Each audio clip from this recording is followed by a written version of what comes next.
নতুন চিনেমা এখন যে আহিছিলে এখন যে আদিত্যমৰ আমাৰ কি আছিলে নামটো যে ৰঙা টাপু ন ৰঙা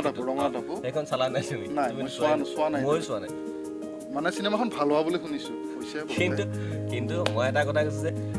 আদিত্যমে বহুত কষ্ট কৰিছে বহুত ধুনীয়াকৈ এখন চিনেমা বনাইছে আমি বহুত ভাল পাইছো আৰু ভাল অসমীয়া চিনেমা হ'ব লাগে ইয়াৰ আগতেও ৰবি দাই বনাইছিলে যতীন দাই বনালে ৰঘুপতি ৰাঘৱ অসমীয়া মানে এতিয়া মানুহে যোৱা কৰিছে আৰু চিনেমা চাবলৈ ভাল লাগিছে ভাল লাগিছে কাৰণ সদায় মানুহে চিনেমা চাব লাগে এতিয়া আৰু মানুহে যোৱা বহুত আৰু কিন্তু এতিয়া আগতে আমি দেখা পাইছিলোঁ যে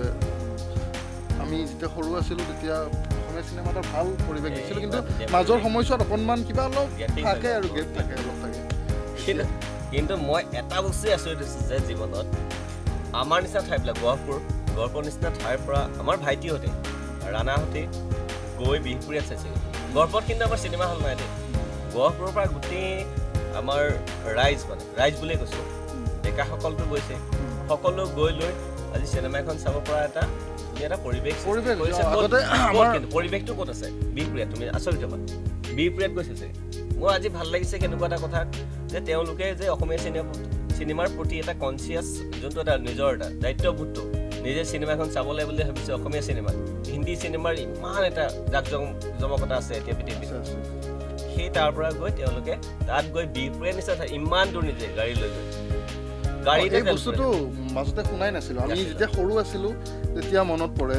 যেতিয়া যৌৱনে আমনি কৰে দিয়া দিয়া নিয়া গম পাওঁ যে গাঁৱৰ পৰা মিনি বাছ তেতিয়া সৰু বাছ আছিল মিনি বাছ আছিলে 407 সৰু বাছ আছিলে এইবিলাক গাঁৱৰ পৰা সৰু টাউনত মই 407 চ' তাতে টাউনৰ চিনেমা হল থাকে দূৰত থাকে ধৰক 10 কিলোমিটাৰ বা 15 কিলোমিটাৰ দূৰত থাকে মিনি বাছত গৈ একদম গাঁৱৰ মানুহে গৈ চাই তেনেকুৱা ধৰণৰ আছিলে আজিকালিতো আৰু অলপ ইজি হৈছে তেওঁ নাই বাৰু পৃথিৱীত তুমি শুনা হা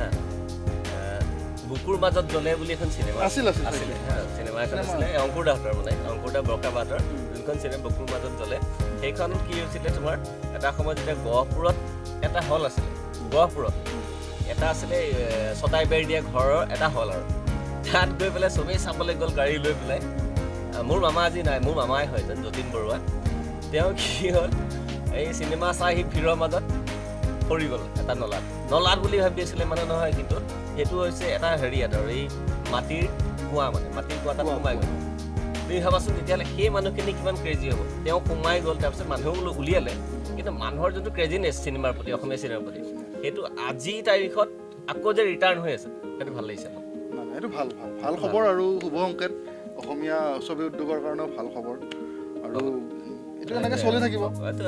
শক্তিটো আৰু ভৱিষ্যতেও চলি থাকক আমাৰ নতুন আজিকালি বহুত এক্টৰ এক্ট্ৰেছ ওলাই আহিছে বহুত আহিছে থিয়েটাৰো কৰে বহুতে দেখাব আমাৰ